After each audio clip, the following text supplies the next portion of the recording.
Just one of the theater chains that chose to pull the movie ahead of Sony's announcement this afternoon to cancel the release.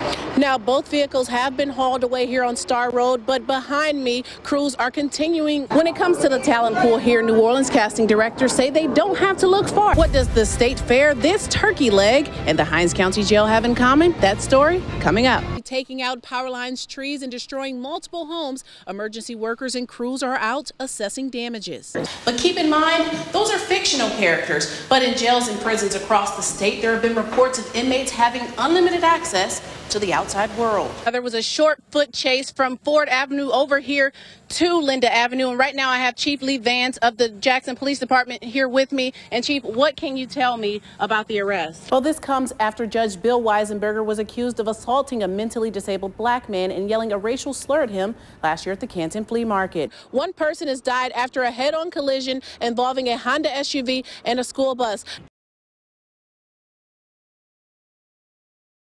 On shows like Oz and Orange is the New Black, it's not uncommon to see inmates with things they're not supposed to have. But keep in mind, those are fictional characters. But in jails and prisons across the state, there have been reports of inmates having unlimited access to the outside world. They have the cell phones. I've seen everything from marijuana to cocaine to, just anything that is illegal or they're not supposed to have, they just about have it.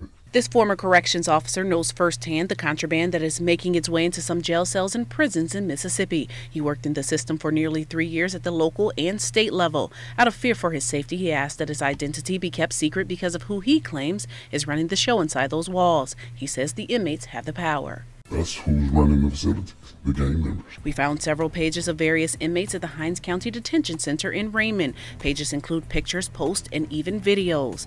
18-year-old Khalil Kennedy was booked into the jail in February 2013 for murder. I ain't doing no messing up here. Give them way up, ready to touch them street. They're going to do whatever necessary to be in with their gang, with their affiliation, because, it sounds bad, but that's their protection. 17-year-old Keith Moore is another inmate in the Hinds County Jail. He was booked in February for house burglary. And according to his Facebook page, Moore keeps friends and family updated with posts. In this post, he's seen smoking with the caption, "Smoking on that gas. Call it the sticky pack. Gas is slang for high-grade marijuana." In another picture, you see a homemade weapon known as a shank. The caption reads, "Just made me one. It's time to turn on." Officials with the Hinds County Sheriff's Office declined our request for an on-camera interview for this story. However, a spokesperson with the Sheriff's Office did send us a statement, which reads in part, "We have shared our policies and procedures with you before, and they remain the same. Nothing has changed. Contraband entering into a detention center is nothing new and happens around the country." The Hinds County Jail is not alone in the struggle against contraband. We did some digging and found active Facebook pages of several Mississippi Department of Corrections inmates. One of the most active belongs to Daryl Green. He was convicted in 2001 for murder, sexual battery, and kidnapping.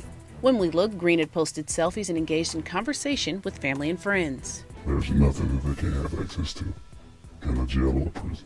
Calvin Langston was convicted in 2007 for armed robbery and is currently serving a 16-year prison sentence for that crime. Langston already has one possession of contraband conviction on his record. In this Facebook post from October, he shows off not one, but 2 cell phones. We wanted answers from the Mississippi Department of Corrections about the contraband problem.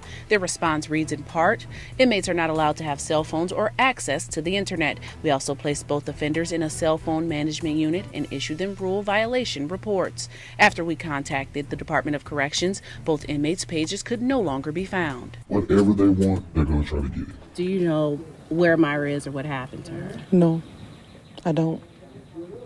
If I did, she would be at home with her mom. Erica Lewis denies any involvement in the disappearance of her 2-year-old daughter, Myra. She tells me the past 2.5 months have been a struggle. I lost 20 pounds from stress, crying, not eating, not sleeping because of this. Lewis says family life has been turned upside down. Since Myra's disappearance March 1st, she's been arrested, her other children put in foster care, and she's reminded every day little Myra is missing. They just don't understand what I'm going through. I just want my children. Myra's family pleads for her safe return. Why speak out now versus before? Because I was just too emotional and it was just kind of hard to speak. The focus is our little 2-year-old Myra that's missing. And it looks like everybody's gotten completely away from that. Erica Lewis has a message. Anybody that's seen anything that day, any unusual car parked on side the road and pull off when you come behind, just bring her home. I just want her home.